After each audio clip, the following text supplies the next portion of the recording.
buenas a todos. Continuamos con la tercera sesión de normativa municipal. El día de hoy tenemos la grata participación del abogado Carlos Miguel Cordero Paco, quien nos va a acompañar y nos va a dar el asesoramiento legal referido a su participación en derechos reales. Vamos a leer un poco de su currículum vitae y vamos a hablar respecto a su experiencia. El año 2011 él ha participado en el programa técnico universitario superior en justicia comunitaria en la UMSA. El 2012 ha sido procurador jurídico en el consorcio jurídico Carlos Terpix Salazar. Tiene 4 años de experiencia trabajando en derechos reales desde el 2013 al 2016. Ha sido inscriptor interno. El 2014 salió de la Universidad Mayor de San Andrés con el título profesional de licenciado en Derecho, encargado de capacitación de funcionarios de oficinas descentralizadas de la Oficina de Derechos Reales por la USFA. Ha trabajado en derechos reales en La Paz, Coroico, Caranavi y El Alto. Ha trabajado en la Agencia Estatal de Vivienda, elaborando informes de valoración social, informes finales de contrastación de datos de dominio y titularidad de dominio registral. Ha sido asesor legal de la Unidad de Defensa y Regularización de Bienes de Dominio Municipal del Gobierno Autónomo Municipal del Alto, tutor de tesis de posgrado en derechos reales y creador del libro Derechos Reales de OGUN. Empezamos entonces la sesión del día de hoy. Sobre derechos reales e incluso, si ustedes desean, puedo observar sus folios reales y determinar si devienen de libros WAN o vienen de una fusión o una división y partición, o devienen de prorrateo o devienen de lo que supone una fusión de partidos, fusión de folios, o bien si está parte de un bloqueo o cancelación de folios. Hay que tomar en cuenta que cuando manejamos los derechos reales nos delimitamos al decreto ley 127/60, que es el Código Civil, y que todo esto se sujeta al artículo 1545 del Código Civil, el cual establece que quien exija mejor derecho es quien registre el derecho por primera vez. Claro que el 1538 del Código Civil estipula el término erga omnes, que para nosotros es la publicidad y oponibilidad. Pero por ende, hay que considerar que hoy en día nosotros también tenemos una nueva normativa, que es la 483. La 483, que es la ley del notariado, en el artículo 49 estipula que cuando haya modificaciones de superficie, de colindancias, rectificaciones entre la ubicación, colindancia, catastro, limitaciones, podrá ser mediante otra escritura pública, pero siempre y cuando ésta coincida con el flujo del folio.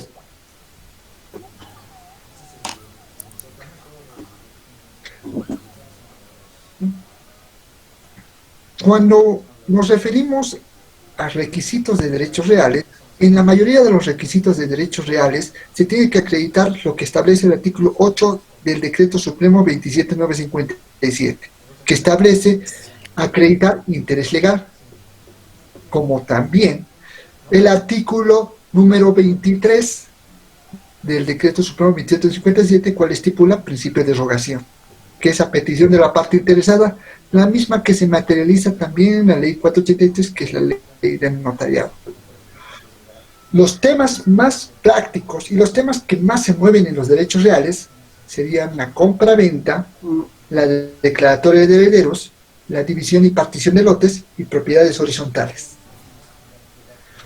Dentro de los requisitos de la compra-venta, ya sabemos que es el testimonio, impuesto anual, impuesto a transferencia, fotocopia de carnet. Sin embargo, consideremos que algunas veces con poder.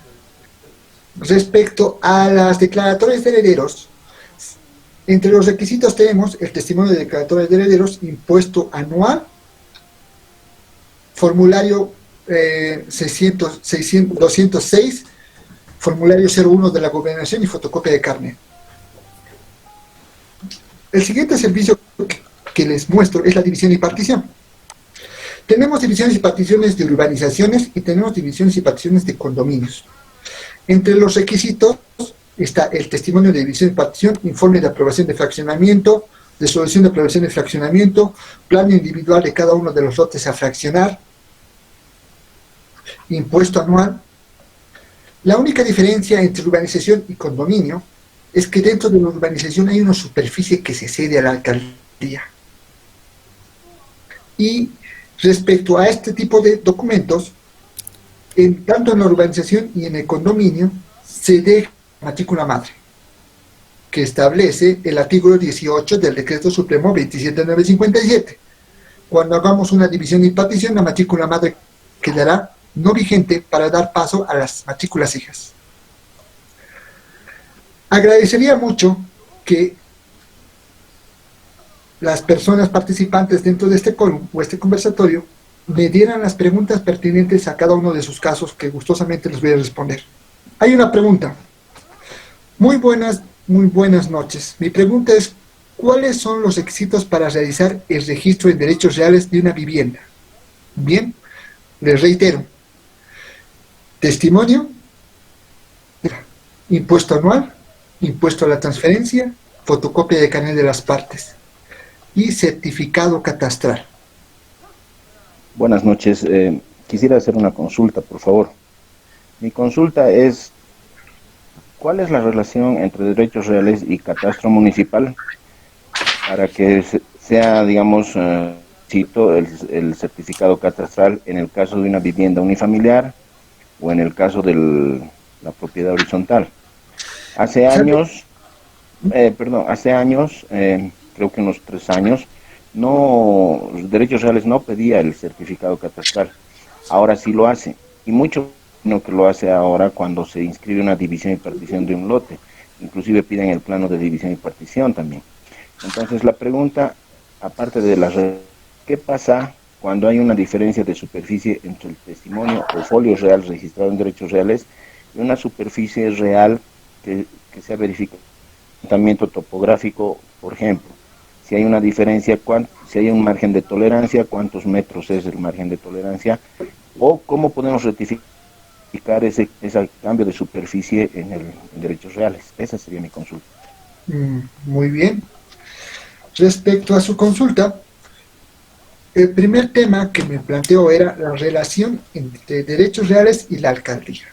Bien, la relación entre derechos reales y la alcaldía es que derechos reales, si bien le da la publicidad y oponibilidad, a partir del 2014 hubo una modificación porque las planimetrías no siempre coincidían con las superficies. Derechos reales le da la publicidad y oponibilidad, pero la alcaldía es la entidad certificadora respecto a las colindancias y datos técnicos de bien inmueble. Y la relación entre las dos es que las dos deben de participar para darle fuerza de ley dentro de los actuados de las personas. Por ejemplo, el artículo 15 del Decreto Supremo 27 estipula que cuando nosotros tenemos una partida de libro o una partida computarizada, deberá migrarse a un folio real o una decodificación de folio. Al generarse esta decodificación de folio, se genera también la superficie del libro. Cuando se genera la superficie del libro, no siempre se mantiene.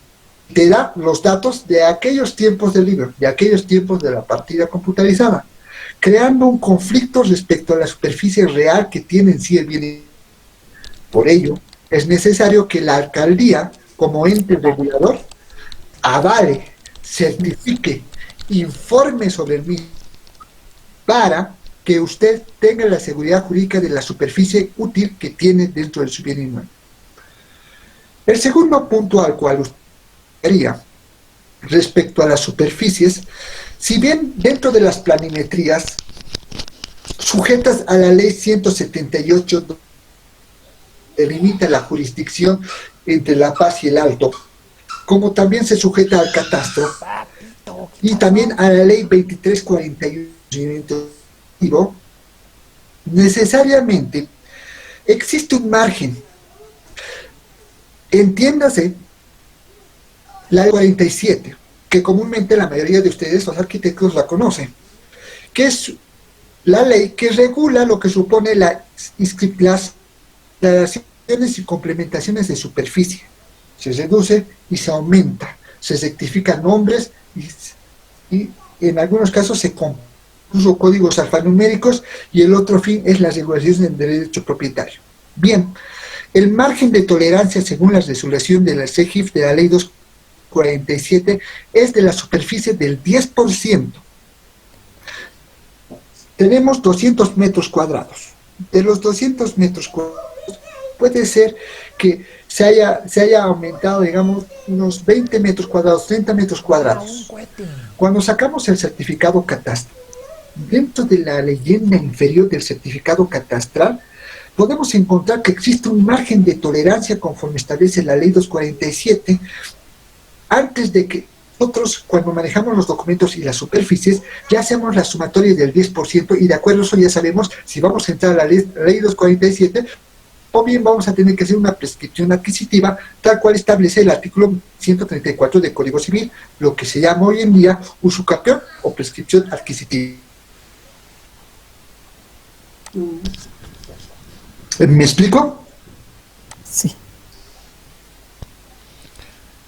Doctor Carlos. Sí, gracias. Adelante. Lo escucho. Doctor Carlos, le voy a leer la siguiente pregunta. Álvaro Reinaga le está haciendo una pregunta. Dice: buenas noches, doctor. ¿Cuánto tiempo aproximadamente tarda una declaratoria de herederos a partir del fallecimiento de los padres? Ya, hay que tomar en esto en cuenta dos puntos. Primero, que cuando la persona fallece, el conducto regular es hacerse declarar heredero. Pero tenemos dos formas: la vía judicial y la vía notarial. Requisitos: lo vamos a hacer por la vía notarial siempre y cuando todos los hermanos estemos juntos, no haya ningún tipo de conflicto. Pero la ley 483 estipula que si es que entre los hermanos hay un problema, necesariamente se van a tener que ir al ámbito judicial y individualmente podrán solicitarlo. Ahora, una vez que ellos hacen el trámite de declaratoria de herederos voluntario, según el Código Tributario, tienen alrededor de 90 días para regularizar el pago del formulario 430 y el 01 de la gobernación. Si hubiera el caso en el que ellos se retrasaran, se les va a hacer lo que supone una penalidad del pago con el formulario 110 de la evaluación. Pero mucho depende respecto a la superficie y a la evaluación comercial que se tenga respecto a bien inmueble, porque hay bienes inmuebles de 1000 metros cuadrados, hay de 500 metros cuadrados, hay de 200 metros cuadrados, y la evaluación difiere mucho dentro de sus impuestos. Muy bien, pasamos a la siguiente pregunta. Víctor Hugo Gutiérrez dice: ¿qué es la prescripción adquisitiva y cuándo se aplica? Muy bien. La prescripción adquisitiva es la usucapión. ¿Qué es la usucapión? La usucapión es la petición del derecho de posesión de un bien inmueble regularizado, pero esta vez por un ente judicial. El artículo 134 del Código Civil estipula que para hacer una prescripción adquisitiva, que es sinónimo de una usucapión, que es sinónimo de una adquisición de un bien inmueble por el transcurso del tiempo, uno de los principios que debe de uno de mantener es que debe tener la posesión continua y pacífica del bien inmueble. Claro que se debe considerar el artículo 56 de la Constitución Política del Estado, el cual establece que debe de cumplir función social. Cuando digo función social, debe tener agua, luz y los servicios básicos. Ahora, depende mucho si vamos a intentar hacer usucapión, porque hay propiedades que no siempre están dentro de la mancha urbana, por lo cual no podrían regirse así a una usucapión, podrían irse incluso a un saneamiento agrario. Pero mucho depende de la decodificación, el antecedente dominial, la superficie y su delimitación. Porque el artículo 34 es muy claro dentro de la Ley de Derechos Reales, el cual estipula que se podrá hacer incluso usucapiones, pero siempre y cuando corresponda a la jurisdicción, porque incluso hay propiedades que están en dos jurisdicciones. Y ahí entra el problema. Bienvenidos al estudio jurídico. ¿Dónde hago el usucapión? Pero depende mucho de la ubicación del bien inmueble. Muy bien, pasamos a la siguiente pregunta. Sergio Goitia le pregunta: doctor, ¿la actualización de catastro automáticamente modifica la base impositiva? Correcto. La modificación y la actualización de catastro modifica la evaluación comercial. ¿Por qué? porque si tenemos un catastro de un lote de terreno y con el transcurso del tiempo ya no es lote de terreno, sino ya es una vivienda unifamiliar, su valuación comercial cambia. Y incluso si cambiamos de una vivienda unifamiliar y cambiamos una propiedad horizontal, su valuación comercial cambia, por lo cual influye.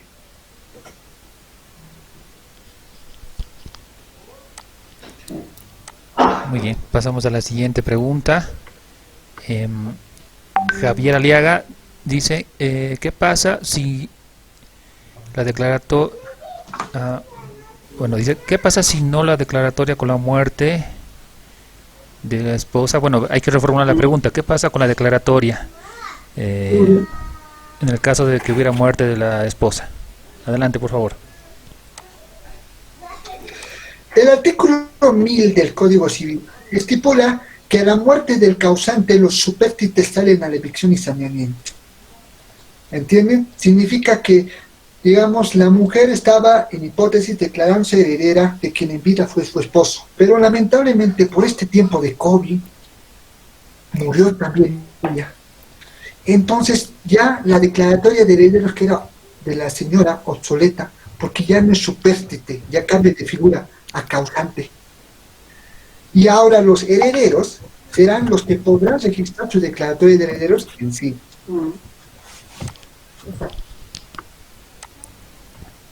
Muy bien, pasamos a la siguiente pregunta. Sandra Acebey indica, pregunta, ¿qué requisitos son necesarios para el cambio de nombre de uno de los propietarios? El término es un poco genérico, pero lo voy a dar de los dos puntos de vista. Algunos entienden cambio de nombre por la compra-venta y otros entienden cambio de nombre por complementación o adición de nombre. Vayamos al primer punto. ¿Cuáles son los requisitos para el cambio de nombre que comúnmente lo conocemos como compra-venta? Es el testimonio de compra-venta ya protocolizado, el impuesto anual de la propiedad, el impuesto a la transferencia del bien inmueble, el certificado catastral de la alcaldía a la cual pertenezca. Y la otra forma de entender lo que supone cambio de nombre es la complementación y adición de nombre en caso de que hubiera un error dentro del folio. Sería únicamente la minuta de rectificación de cambio de nombre, el formulario ProRevi, fotocopia de carnet y se hará la rectificación en una ventanilla de escritor sin AREF. Continuamos con la siguiente pregunta. Javier Aliaga dice, quería consultar qué pasa, bueno, aclarando la pregunta, ¿qué pasa si no se declara heredero el esposo a la muerte de su esposa hace muchos años, supongo, y ahora fallece el esposo y los hijos aún no se declaran herederos? Adelante, Doc. Cuando pasa eso, que es lo más en nuestra cultura, en nuestro país, normalmente nosotros dejamos a suelto lo que llamamos titularidad de dominio. Significa que no van a poder disponer del bien inmueble, ni vender, ni alquilar, ni dar antícresis, ni hipotecar, ni gravar, ni préstamos. Completamente el bien inmueble queda congelado. Claro que estipulamos que los herederos deberán declararse herederos para disponer sobre el bien inmueble. Algunas veces es bueno declararse heredero y otras veces no. Una vez que muere el causante, los herederos también, al salir a la evicción y saneamiento, se hacen acreedores de las deudas que pudiera el inmueble. Es por eso que en algunos casos tampoco se registran. Por eso es muy importante hacer eso. Incluso usted solicitar certificados de no propiedad, porque en algunos casos incluso nuestros padres pudieron haber tenido una relación, una familia, una cuarta familia, una tercera mujer, un hermano que ni conocen, pero al fin y al cabo resulta que en algunos casos resulta teniendo casas en Beni, Tarija, y posteriormente el señor murió con el secreto, pero está ahí. O sea, es bastante interesante eso. Interesante, Doc. Siguiente pregunta. Daniela Geraldine pregunta, ¿qué sucede si por alguna razón el folio real del predio se perdió, pero se registró en derechos reales. ¿Cuál sería el procedimiento para recuperar? En este caso, solo se cuenta con el testimonio físico y no se tiene registro catastral. Hay que ver el testimonio. El testimonio nos va a dar un WAN o nos va a dar un código alfanumérico. Y de acuerdo a eso, acondicionamos nuestra petición, ya sea informe, ya sea pidiendo una certificación. Mucho depende de qué tipo de dato tiene, porque los requisitos cambian cuando es folio y los requisitos cuando es libro, y incluso los requisitos cambian cuando son notas por el fondo. Necesitamos la fecha del testimonio para decir la ciencia cierta o el código de... Continuamos con las preguntas, doctor. Álvaro Reinaga pregunta, ¿se puede realizar la compra de un bien inmueble con gravamen, entre paréntesis anticrético? Y si es posible, ¿cómo se debe proceder y cuáles son los riesgos? Cuando tiene gravamen la propiedad, debemos nosotros de ver si es por hipoteca del banco, si es una anotación preventiva, si ya tiene un embargo. En muchos de los casos que ha abordado, las personas pretenden incluso incursionar a nuevos emprendimientos con un financiamiento bancario. En caso de que estas personas no logren pagar este financiamiento bancario, el conducto regular es que el banco va y grava la propiedad. Después hace el embargo si no logra pagar. Y después se hace el cambio de la adjudicación judicial, el remate. Ahora, podemos comprar un gravamen, pero depende el tipo de gravamen. El artículo 31 del decreto supremo 2757 estipula que dentro del testimonio necesariamente deberá hacerse constar que el comprador deberá saber sobre los gravámenes que pesan sobre el bien inmueble al momento de comprar.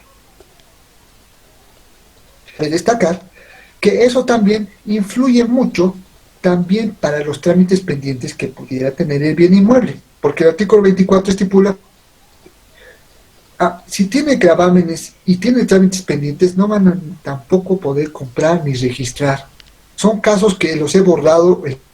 Tuve un caso en donde una persona realizó el antícresis sobre una propiedad sobre $40,000 y esta persona resulta, después de firmar el contrato, después de darle el dinero efectivo sin recibo y de darle de forma directa, la señora desconocía al mismo por el hecho de que ella alegaba a propietaria, pero no había sido la propietaria.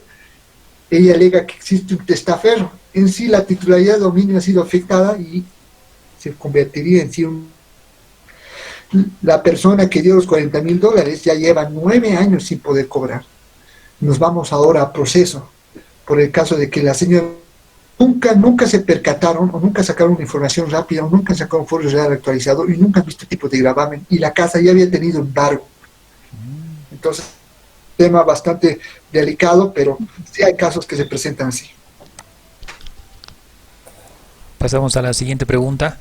Paola Rojas indica, estoy comprando un lote de terreno, pero el folio real está con el apellido de soltera de la dueña, por ser un bien parafernal, y no coincide con su carnet de identidad de viuda. ¿Se puede hacer los dos trámites al mismo tiempo? La compra-venta y el cambio de estado civil de la dueña de soltera a viuda. Adelante, doctor. Se puede hacer. Hay dos leyes a las que nos manejamos, la ley 247 y la 27957. Muy desde la elaboración de la minuta. Respecto a los nombres, la ley del CEGIF que regula los entidad, en la ley numerada, en este caso la 145, artículo 19, parágrafo primero, estipula que toda persona deberá tener un carnet de identidad debidamente actualizado y deberá influenciar dentro de todos de sus trámites. Por lo cual, cabe destacar que recomienda que haga la aclaración del estado civil, la señora, y a la vez haga la compra-venta, pero que vea bajo qué ley va a sostener. Porque la ley 247 ingresa por un escritor sin haber, pero la 27957 ingresa por un asesor de registro. Claro que el artículo 1552 del Código Civil estipula la rectificación. Verifiquen el estado civil con el certificado de matrimonio Ahora, entendemos que es un bien parafernal. Definición de un bien parafernal. Un bien parafernal es un bien propio que deviene de una herencia de los padres. Por eso se llama parafernal. Al ser un bien propio, ella puede disponer sobre el bien inmueble. Solo en algunos casos hay la confusión cuando el bien es un bien parafernal, deviene de un anticipo legítima, pero se casa con una tercera persona y la tercera persona exige el derecho propietario considerándolo como un bien ganancial. Dice Janet Cortés, mi pregunta es la siguiente. En caso de la compra de un terreno de una pareja, se llegó hasta obtener la minuta, pero no sacaron los documentos de derechos reales, ya que falleció la señora. En este caso, ¿cómo se debería continuar en estos trámites? ¿Saben? Ese caso es el caso del 60% de los que viven en la... Estadísticamente se ha probado que el 20% de las personas tienen su registro de derecho propietario bien establecido, el otro 20% está en proceso de regularización y el 60% de las personas no tienen un derecho propietario, considerando laderas. Según el censo 2009, 8.250.158.000 personas tienen ese mismo problema. Respecto al mismo, cuando tenemos una minuta y este no ha logrado registrarse en derechos reales, significa que su punibilidad está cuestionada y que su tracto sucesivo necesariamente ha sido afectada. Por lo cual, en este caso, si los vendedores han muerto, tiene dos caminos. La primera es que los herederos se declaren herederos de bien inmueble, y la segunda es que va a tener que ser una prescripción adquisitiva. Muy bien, tenemos también preguntas de los participantes. Bueno, buenas noches. He pedido hacer la pregunta de forma verbal, doctor, porque es un casito largo de explicarle. A ver, en la ciudad de La Paz, como ha habido durante la dotación de la reforma agraria, se ha dado terrenos a comunarios y a personas. En uno de estos casos que tengo como profesional, he visto que hay una persona que fallece, por decirle, el año 2000, pero ella se había adjudicado con la reforma agraria varias hectáreas en una zona de la ciudad de La Paz. Al ser varias hectáreas, obviamente la declaratoria de herederos que tienen que hacer los hijos no la hacen porque el impuesto a la declaratoria de herederos es bastante elevado. Sin embargo, estos herederos van vendiendo estas superficies, loteamiento, van vendiendo los lotes, y a los que compran les dejan sin documentación porque no pueden darles ningún testimonio, digamos. Las personas que van asentándose ya en estos barrios nuevos, lo podríamos llamar zonas inclusive, pues tienen que hacer su simetría en la Alcaldía de La Paz. Sin embargo, el municipio, al requerir el derecho propietario, no lo tienen saneado.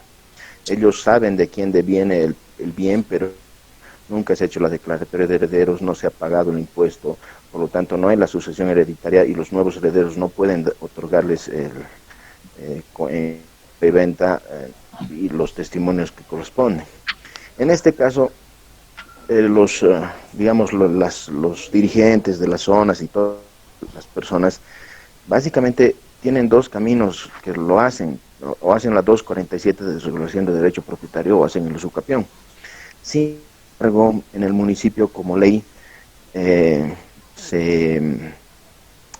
solicita que se haga una sesión de vías, de áreas de equipamiento, áreas verdes, que más o menos corresponde al 40% de la superficie, cosa que los herederos no consideraron y lo han loteado del terreno. ¿Qué pasa en este caso? ¿Cómo se encara esta regularización de derecho propietario? ¿En qué ley se pueden amparar los que han comprado terrenos, y cómo el municipio debería tal vez considerar la falta de estas áreas de equipamiento? Porque obviamente las vías van a existir, pero no han dejado, para hacerme entender más claro, no han dejado espacios para escuelas, plazas u otros equipamientos que puedan requerir un número de habitantes. Esa es la consulta.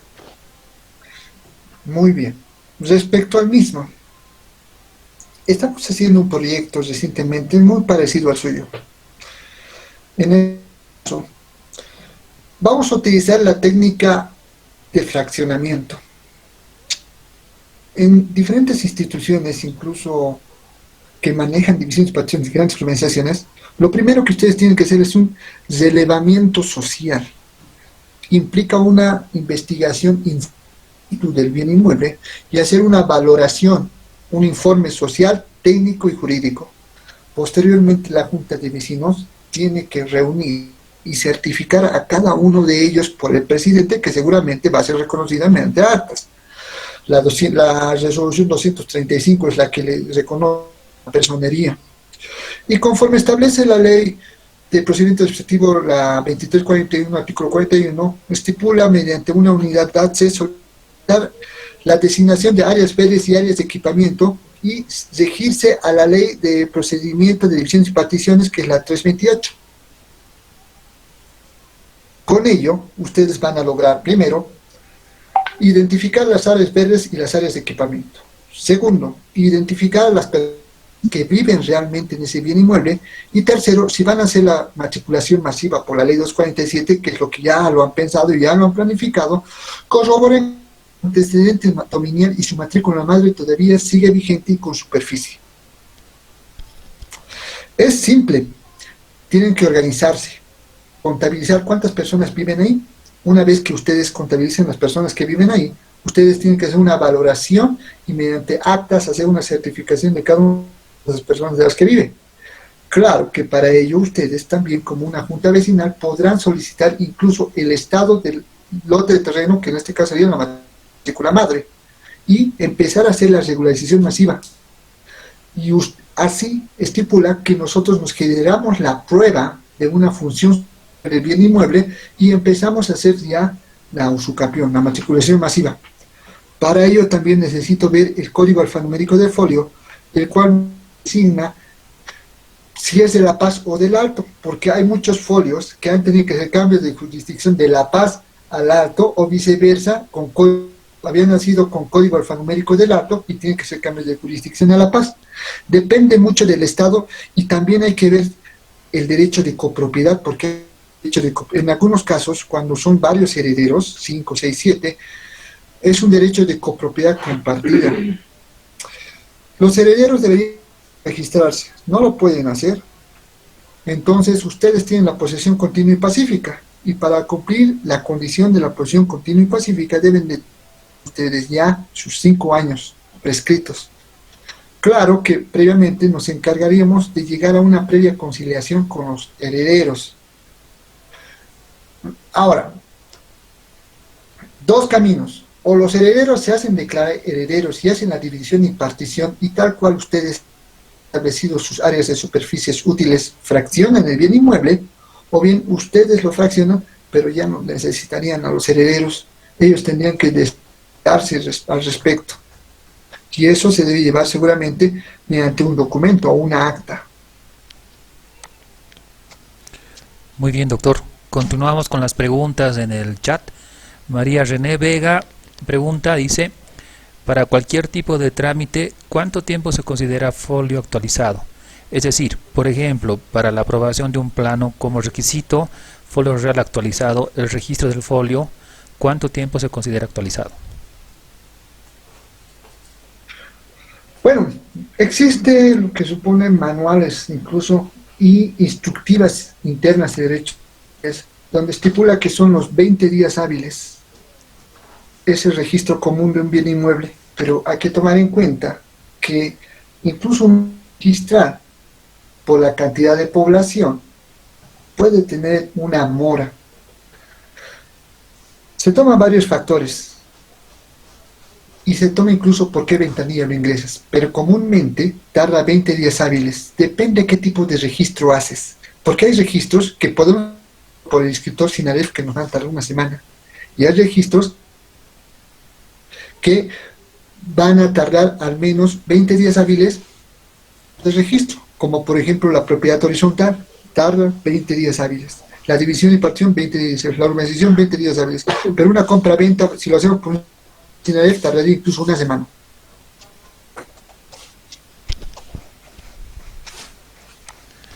Continuamos con las Entonces, preguntas. Isabel Marín, perdón, María René pregunta, cuando un testimonio de poder notarial no consta el tiempo de vigencia, ¿cuánto tiempo se considera vigente? El testimonio, cuando no tiene su tiempo de vigencia, podría ser vigente, pero si el testimonio es del año 2005, de 1994, le van a pedir una certificación del notario donde tenga que constar que todavía se encuentra dentro del libro de protocolos.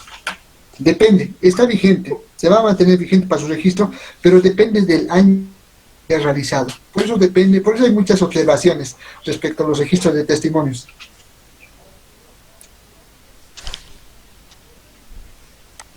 Muy bien. Después, Isabel Marín pregunta, para una compra-venta, si no se especifican los límites y colindancias en el folio real, ¿se puede agregar en la nueva minuta solo observando o se tiene que hacer con certificado de datos técnicos de la alcaldía? Con una certificación de la alcaldía, porque la alcaldía es quien avala, quien certifica y nos da los datos referenciales. Sin embargo, ustedes pueden hacer una inscripción o una rectificación, una aclaración, una modificación, tal cual establece el 1552 de la ley 12760. Muy bien. Maritza Kenta consulta, ¿cuál es la forma correcta de determinar las colindancias de un bien inmueble? ¿Será en base al testimonio? ¿Qué pasa si los propietarios colindantes cambian? ¿Cómo debería extenderlo al gobierno autónomo municipal a efectos de realizar una corrección de datos técnicos, considerando que debe corregirse también los datos de identidad a través de la elaboración de una minuta unilateral? Bueno, como les reitero hace un momento, cuando tenemos las colindancias, muchas de las alcaldías que certifiquen las mismas. Ahora bien, los registros, como les dije hace un tiempo atrás, son diferentes en Potosí, en Sucre, en Santa Cruz, en La Paz y en Oruro.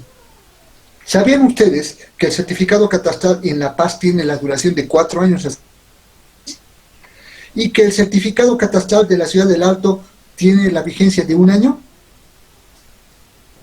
Y es un convenio interinstitucional al cual se tienen que regir normalmente los usuarios. Por eso depende de qué alcaldía, depende de qué jurisdicción, pero comúnmente la rectificación de colindancias siempre va a depender del certificado catastral que es elaborado juntamente con un técnico.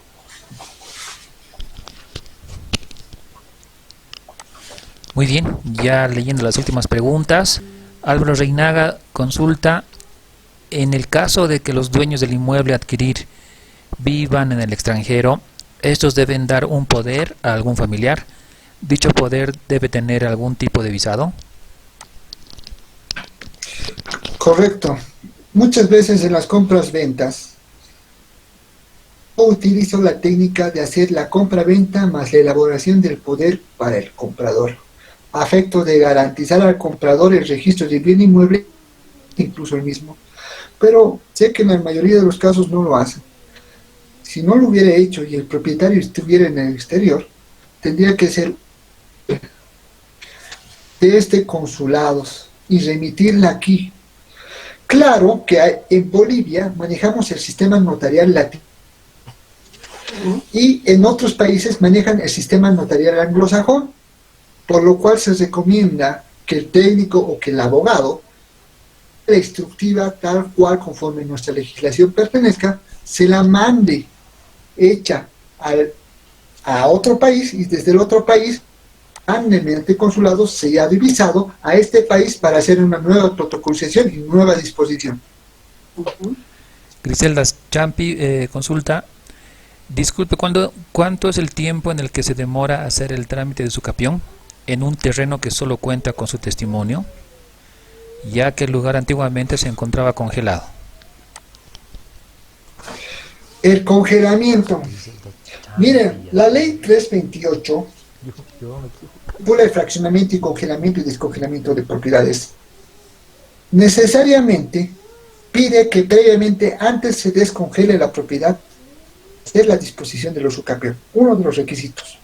Y dos, la segunda pregunta, es que una usucapión tardaría de una forma normal alrededor de unos 6 meses si tuviera todos los documentos.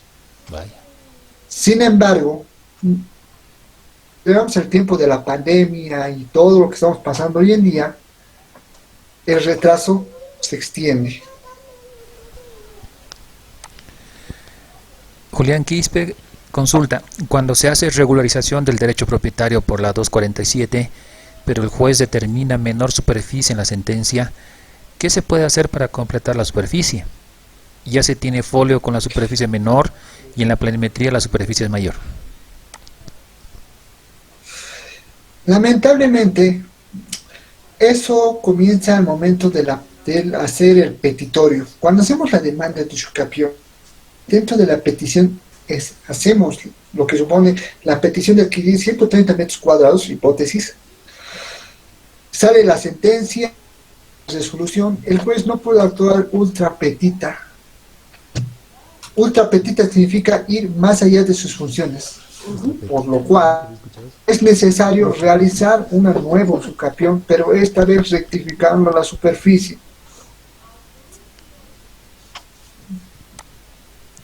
Y por último, la ley lo establece. Perdón, doctor.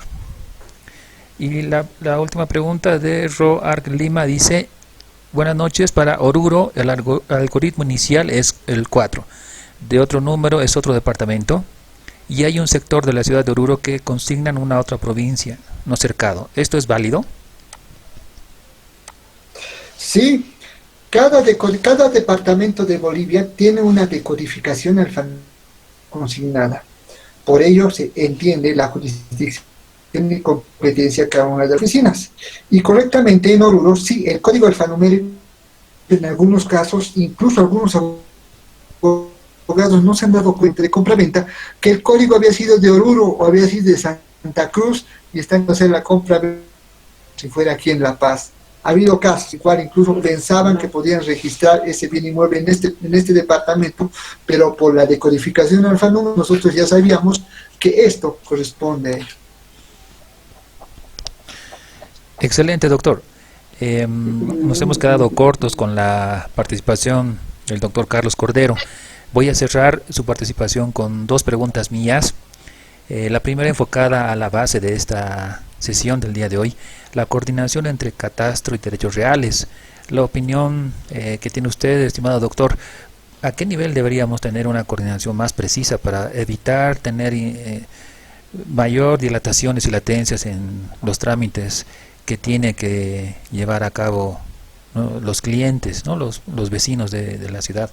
Porque si bien existen coordinaciones que se hacen los viernes entre catastro y derechos reales, pero a nivel de plataforma, como usted bien conoce ese trabajo, doctor, hay muchos problemas por la falta de coordinación precisa, ¿no? Seguramente los colegas que están acá presentes tienen diferentes casuísticas. Yo le comento una en particular, que es de la que más reniego, es con respecto al tema de la igualación de superficies en un certificado catastral. Entonces, cuando el propietario está yendo a hacer un plano en particular denominado as-built, te piden que las dos superficies, tanto la superficie legal como la superficie real, sean la misma, ¿no? Entonces esto conlleva a hacer el trámite denominado aclaratoria de superficies, y en derechos reales te piden que presentes un certificado catastral provisional nuevamente, y básicamente terminas sacando 3 certificados catastrales para obtener la dichosa aclaratoria de superficies. Pese a que en catastro, cuando te sacan ya el certificado catastral, en el documento que están sacando en la actualidad salen las dos superficies, pero con una observación que indica que existe una diferencia de superficies, pero que está dentro del margen de tolerancia, ¿no? Son diferentes aspectos técnicos que hay que resolverlos, ¿no? Estoy seguro que tenemos que realizar una siguiente sesión para dilucidar estos temas más puntuales y específicos. Adelante, doctor. Bien, nosotros en el año 2016, con una reunión juntamente, tocó ese tema. El decreto supremo 27957, en el artículo 12, de forma clara que deberá haber una coordinación con Catastro, que a la fecha no ha sido posible. Normalmente esto depende mucho de las MAES, ¿no? Es algo que nosotros no podemos administrar, pero mi punto de vista es que necesitamos nosotros el Decreto Supremo 27957, artículo 12, donde estipula que necesariamente deberá de contrastarse la información con las alcaldías y subalcaldías, según. Y claro, entiendo mucho respecto a su catastro y hacer lo que suponen los catastros provisionales, pues supongo que en algunos casos incluso hay una variación de datos respecto a las superficies, por lo cual es necesario que haga gestiones para hacer prevalecer el artículo 12 del Decreto Supremo 27957 y las MAES de una vez la información no solamente de catastro con derechos reales, sino derechos reales con catastro, para que nosotros ya no tengamos este tipo de percances. Excelente, doctor. Agradezco mucho su participación y no sin antes poderle hacer la consulta siguiente que nos están pidiendo los participantes. Si nos puede proporcionar su número telefónico y dónde se encuentra su bufet para poder ir a hacerle las consultas correspondientes en los temas que se presenten. Por favor, doctor. El bufet jurídico se encuentra en el edificio Colón, Mezanine, oficina 3. El número de celular es el 720-702-16. Y bueno, establecerles también nosotros hemos realizado el libro Derechos Reales de Ogún, donde hemos hecho el análisis de todo de lo dicho. Sin embargo, juntamente con profesionales peritos, estamos sacando el tomo número 2, Derechos, que es la fusión entre catastro y derechos reales, y las legislaciones comparadas, que seguramente de mucha utilidad en el caso técnico para ustedes. Asimismo, algunos podrán incluso en algunos videotutoriales el programa o URL que tengo, que les voy a mandar, el cual les va a servir respecto a la ley de derechos reales, leyes. Será un placer poder recibirlos a todos ustedes. Entiendo que la PRIA, según su materia y su especialidad, tiende a tener algunas dudas, pero estamos aquí para ayudarlos, apoyarlos, con el compromiso de que realizaremos un segundo taller, y en este caso, si me lo permite, quedan todos cordialmente invitados. También tendremos la participación de un notario dando su punto de vista, el cual seguramente será con su persona, estimado administrador. Muchísimas gracias, doctor Carlos Cordero. Una excelente presentación.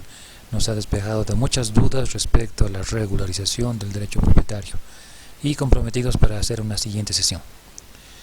Muy bien, dentro de la normativa municipal, dentro de esta tercera sesión, hemos finalizado con esta primera parte. La segunda parte viene con el análisis de la ley 443 respecto a la regularización de construcciones fuera de norma, incentivo al pago de multas y al denominado saneamiento técnico. Yo soy Archie. Nos vemos en una siguiente oportunidad. Bendiciones y mucha salud. Chao.